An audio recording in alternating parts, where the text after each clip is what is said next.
Okay, so I've been asked this question quite a few times, and I've been wanting to make this video for quite a while, so here goes.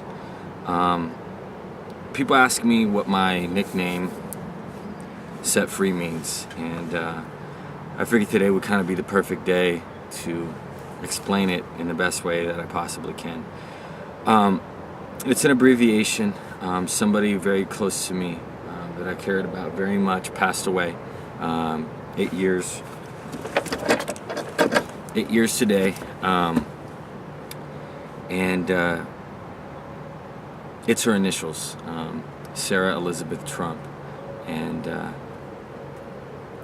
the way that my nickname kind of came about was I coached her for basketball, when she was 13 and 14 years old. She passed away when she was 16. So 10 plus years ago. That's kind of just the backstory on it and how I met her. Her family has now become just as much of a part of my family as my own. And just to kind of not go too far in giving the end of the story. When I met Sarah, it was through coaching basketball, and she was just always the happiest person. She was always just that person that could cheer you up no matter how bad your day was. I mean, she always made sure that you were okay and that your day was going okay, even more so than her own. And you just don't find that anymore. You don't find that people really care about how your day is going. You get the, hey, how's it going, type of thing. But for somebody to truly, really care and put their feelings above, put your feelings above their own, just for the sake of making sure that you're okay, it's just not commonplace anymore. And just a caring heart. I've never met anybody with a heart like Sarah's. And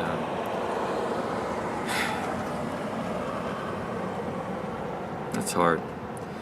But just to kind of go into it, when Sarah passed away 8 years ago, I was extremely into playing basketball.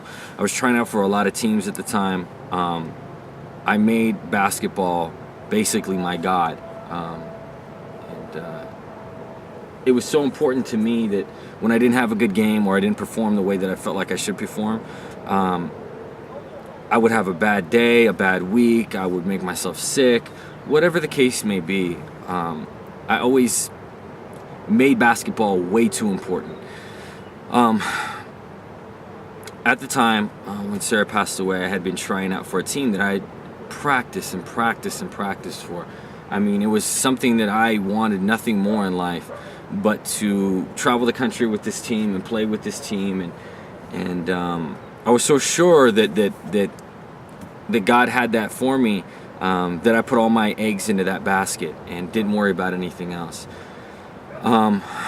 The following couple of weeks, I tried out for the team and didn't make it. I was devastated. I told people I didn't want to talk for, umpth amount of time, or, because I was upset, because I was disappointed, whatever the case may be.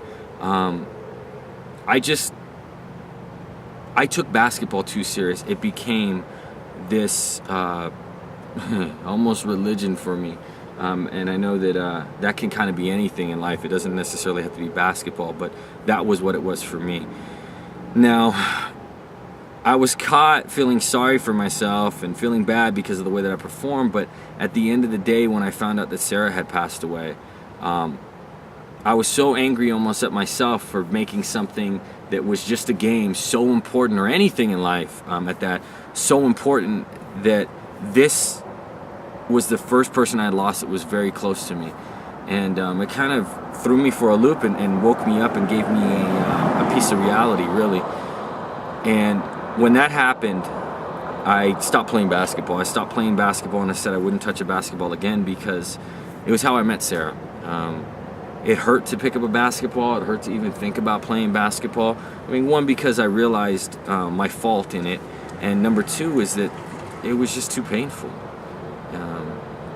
So I took the longest time off and didn't play, and people would ask me to play, and I didn't want to.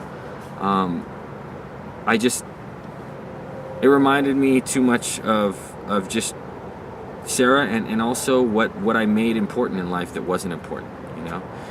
And so when I decided to come back and play, I felt as though Sarah would have wanted me to, and God would have wanted me to as well, because He gave me the talent that He gave me. But He didn't want me using it in the way that I used it before. I wanted to make sure that I went out and had fun, and I didn't take things so serious to where I would have a bad day, and or just make it my everything. And so I promised when I came back and I played again, I would always make sure if it was fun, and if it wasn't fun, I wouldn't play at all. So when that happened, I started coming back and playing some games for a couple of different teams, and certain celebrity games or sponsored games or whatever the case might be. And I didn't have a nickname. I didn't have a nickname at the time, and I always wore the initials S.E.T.F.R.E.E. And it was just in remembrance of Sarah, and just the fact that the reason why I came back to play is because I knew she was such a big fan of me, and always encouraged me, because she knew that I was, trying to go further in playing basketball. And she was always there to encourage me, no matter what it was. So that kind of evolved from S.E.T. to S.E.T.F.R.E.E. It felt like it was something that God was kind of putting on it, that I was set free from, a life that I had, and even more so, a way of thinking and a way of kind of perceiving things. So that in itself is a double meaning. But more than anything, over time, it's really evolved into something so much more than that.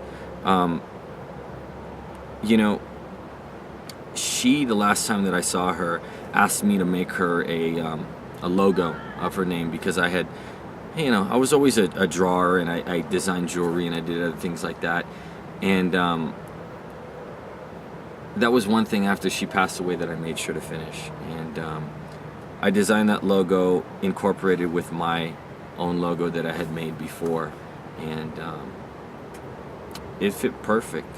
And I wear it till this day, and just making sure I completed something that I promised her. That was the last time I talked to her, when she said that, and I said, yeah, of course I will. Kind of put it to the back, but it's something that I finished, and it's something that means a lot to me. I actually gave it to her parents, and they hang it above their fireplace now. It's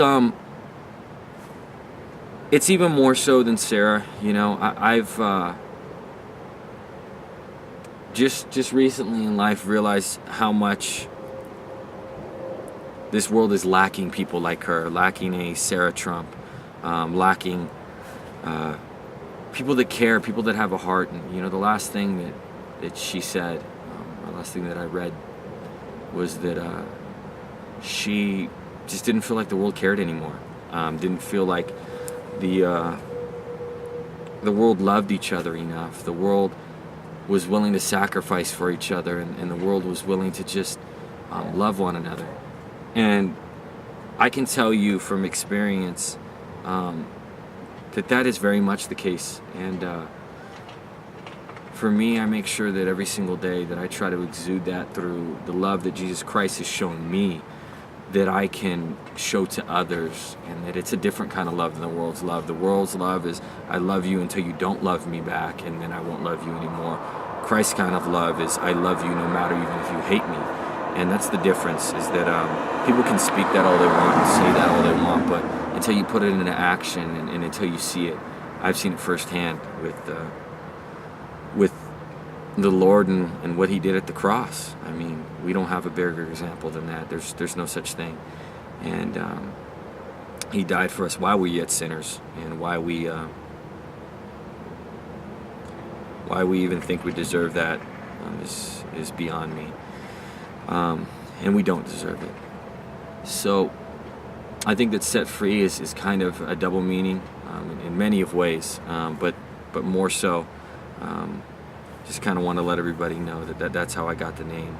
And sorry, the camera shut off, but just to kind of finish and say that again, I don't think Sarah will ever know how much she means to me, and how much her life has changed mine, in so many different ways. I couldn't even explain it in, the amount of time that it takes to make this video.